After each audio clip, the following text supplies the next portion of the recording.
Hey, it's Cate, and welcome to Habit 1 in Body Thrive.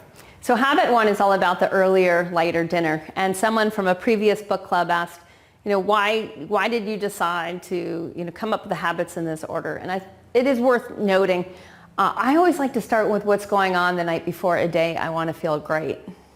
Because if I try to start in the middle of that day or the beginning of that day, I've already actually sort of blown my wad, if you will. So the idea of starting the night before a day that you want to feel great, which for me is almost every day. Like I really have gotten a little bit of addicted to feeling awesome. And I hope you do too, because it's awesome.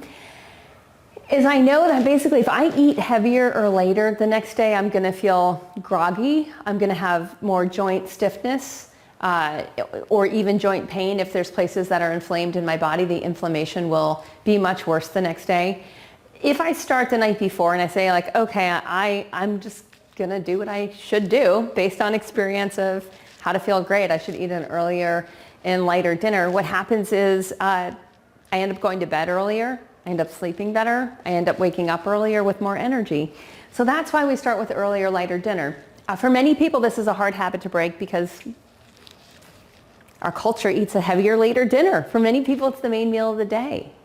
It's the main relaxation point too, and you sit down and eat this big meal and feel that actually really nice feeling of your stomach getting stretched out by food, which creates this level of satiation. But it's one that is a double-edged sword. And so when we start to want to change this habit, there's a lot of things that we might miss. One is we might have a family that just eats later. And this might initially just bring up so many issues of how am I going to get this to change? And you can read in the Body Thrive book in this chapter just different stories of how different people navigate it. And sometimes what we find is that people end up sitting with the family later and just eating earlier by themselves just to experiment. What will it feel like the next morning if I eat an earlier, lighter dinner? And before we need to think of this needs to be forever, that this change has to be forever, that I have to figure out this for my whole family and existing social structure right now.